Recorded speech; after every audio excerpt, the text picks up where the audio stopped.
Assalamualaikum warahmatullahi wabarakatuh. Di sini saya akan mempresentasikan tentang penyakit asma. Asma merupakan salah satu penyakit saluran nafas yang banyak dijumpai baik pada anak-anak maupun dewasa.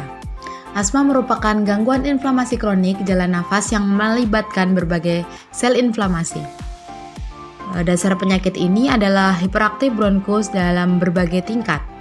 Obstruksi jalan nafas dan gejala pernafasan apabila bernafas berbunyi dan terjadi sesak. Obstruksi jalan nafas umumnya bersifat reversibel, namun dapat terjadi kurang reversibel bahkan relatif non-reversibel, tergantung berat dan lamanya penyakit. Obstruksi saluran pernafasan disebabkan oleh banyak faktor, seperti bronkosme, edema, hipersekresi bronkus, hipersensitif bronkus, dan inflamasi. Serangan asma yang tiba-tiba disebabkan oleh faktor yang diketahui meliputi faktor-faktor terpapar alergen, virus, pautan, atau zat-zat lain yang dapat merangsang inflamasi akut dan konstriksi bronkus. Patogenesis dan etiologi asma belum diketahui dengan pasti. Namun, berbagai penelitian telah menunjukkan bahwa gejala asma adalah inflamasi dan respon saluran pernafasan yang berlebihan. Dalam konsep baru para ahli mengemukakan bahwa asma merupakan penyakit inflamasi saluran nafas yang ditandai dengan bronkokonstriksi, inflamasi, dan respon yang berlebihan. Gejala pada penyakit asma ada dua fase, yaitu gejala akut dan gejala kronik. Gejala fase akut terjadi pada hitungan menit dan berakhir setelah beberapa jam, di mana pada saat itu terjadi interaksi antara alergen dan makrofag. Respon yang terjadi pada fase akut adalah bronkokonstriksi. Fase terlambat terjadi dalam 2-6 jam dan berakhir kurang lebih setelah 12-24 jam. Sitokin seperti interleukin bekerja mengaktifasi eosinofil dan limfosit T di saluran pernafasan untuk memperlepas mediator yang memicu serangan ulang asma. Masuk kepada penata laksanaan asma. Di sini dia bertujuan untuk meningkatkan dan mempertahankan kualitas hidup agar pasien asma dapat hidup normal tanpa hambatan dan melakukan aktivitas sehari-hari. Pada prinsip penata laksanaan asma diklasifikasikan menjadi dua, yaitu penata laksanaan asma akut dan penata laksanaan asma kronik. Di layar sudah ditampilkan sebuah pathway gejala dan faktor-faktor yang mempengaruhi adanya penyakit asma. Faktor yang pertama bisa disebabkan oleh infeksi, yang kedua bisa merokok, polusi, alergen, dan genetik. Setelah itu kita memasuki kepada komponen pengobatan asma, yaitu penilaian beratnya asma dan pencegahan pengendalian faktor dan penyuluhan kepada pasien. Yang pertama ada penilaian beratnya asma.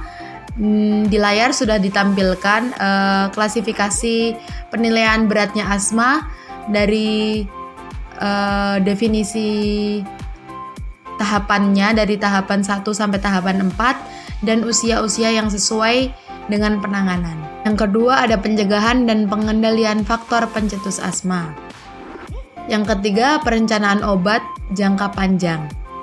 Dalam perencanaan obat jangka panjang ada hal yang perlu diperhatikan untuk merencanakan obat agar dapat mengendalikan gejala asma, yaitu pertimbangan antisma. Yang keempat ada penyuluhan asma atau edukasi kepada pasien. Pengobatan asma memerlukan pengobatan jangka panjang. Maka dari itu diperlukan kerjasama antara pasien dan keluarga serta tenaga kesehatan. Pengobatan asma pada dasarnya obat-obat antisma dipakai untuk mencegah dan mengendalikan gejala asma. Obat-obat tersebut antara antiinflamasi, bronkodilator. Dalam bronkodilator ada 3 bagian, yaitu agonis B2 simulasi reseptor B2, ada juga metilaktin, ada juga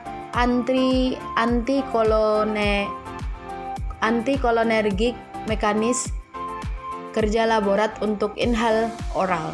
Di sini kita memasuki penata laksanaan perawatan pasien penyakit asma di rumah. Jika pasien tidak mendapat serangan asma, maka perawatan di rumah ditujukan untuk mencegah timbulnya serangan asma dengan memberikan pendidikan kesehatan kepada keluarga pasien. Jadi, jika keluarga pasien sudah mengetahui tentang cara penanganan dan pendidikan untuk tindakan pertama saat pasien sedang mengalami asma, maka keluarga pasien akan lebih mudah dalam menangani tanpa membawanya ke rumah sakit.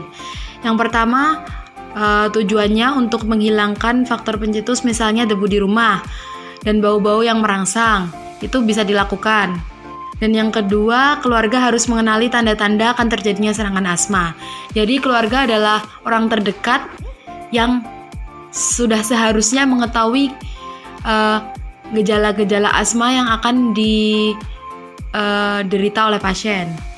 Yang ketiga, memberikan obat. Yang keempat, menjaga kesehatan anak dan memberikan makanan yang cukup dan bergizi.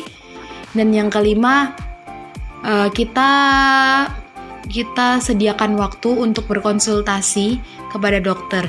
Jadi bukan karena kita bisa menangani sendiri terus kita tidak berkonsultasi kepada dokter. Tetap harus berkonsultasi dan menggunakan resep yang sudah ditentukan dengan dokter. Jadi sekian presentasi dari saya. Bila ada kesalahan mohon dimaafkan. Kurang lebihnya mohon maaf. Wassalamualaikum warahmatullahi wabarakatuh.